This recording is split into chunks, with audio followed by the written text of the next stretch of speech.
Nako, nasa NBI si Henry Uri Duterte. Ayan. Ayan ba yan? Hindi ba? Ay, sorry. Henry Uri Tan. Ayan. Ayoko na. Ayaw mo na. Baka... Kasi mukhang mukhang ang Vice President Lakay ay parating na dahil ang balita ko may advance party na yata dyan eh. Oh. Okay, situation nga sa sa Office of the NBI. Henry Uri, please come in. Henry, andyan na ba si BP Sara? Andyan na ba si Attorney Mans? Wala pa si ate. Wala pa si Ateng. Ay si Kuyang Mans. Wala pa si ate.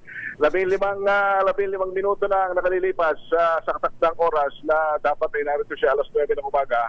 Pero hanggang sa mga oras na ito ay wala pang Vice President Sara Duterte na lumilitaw dito sa tanggapan ng National Bureau of Investigation, particular sa tanggapan ng Director Jimmy Santiago.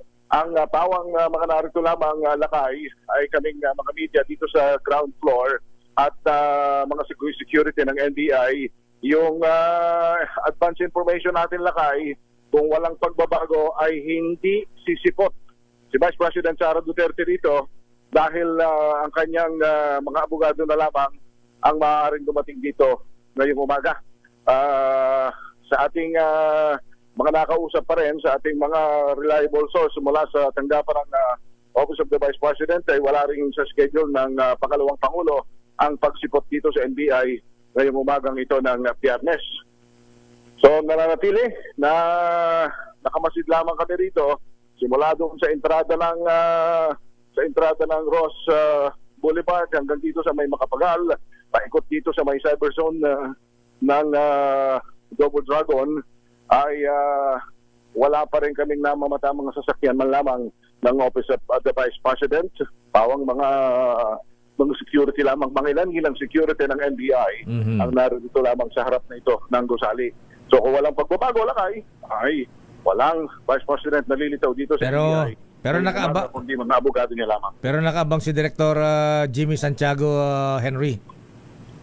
Oo, kanina pa siya dumaan dito sa ground floor at naroon na siya sa kanyang tanggapan sa itaas. Wala namang ibang dadaanan na kayo, kundi dito lamang sa main entrance na ito. Kung doon siya dadaan sa kabila, wala rin siyang lulusutan sapagkat isang elevator lamang naman ang tutugpa mula dito sa ground floor hanggang dito sa 9th floor. Alas 9 ng umaga dapat ang sinasabing dapat pagdating ng pangalawang Pangulo rito sa NBI, pero hanggang sa mga oras na ito pa nga ay wala pang Vice President Sara Duterte.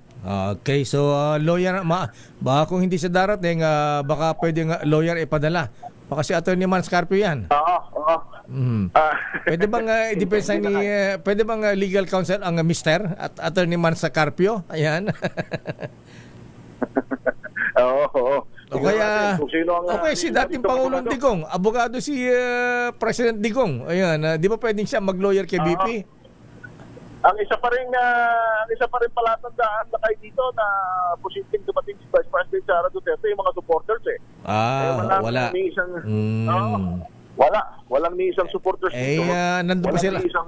Andun pa sila sa EDSA Shrine Ayan. Oo, pero pangkaraniwan lang kapag pupunta ang Vice President sa amang mga patawag ay may mga nakaabang na rin mga supporters pero wala rin. Wala pa rin ako nakikita mga supporters dito sa anumang bisinidad nitong National Bureau of Investigation dito sa may Double Dragon sa Pasay City. Para sa DCRH. Ako si Henry Uri, una sa Pilipinas. Maraming salamat, Henry Uri. Samantala si Henry Uri, nagbabalik muna sa NBI. Henry, ano ang latest dyan?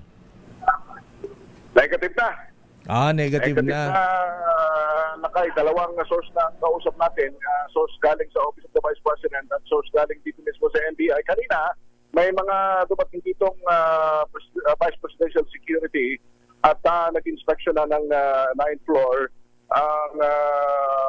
Ang nangyari lamang, biglang may dumating na abogado dito ni Vice President at sinabi na hindi na nga dadating ang pangalawang Pangulo.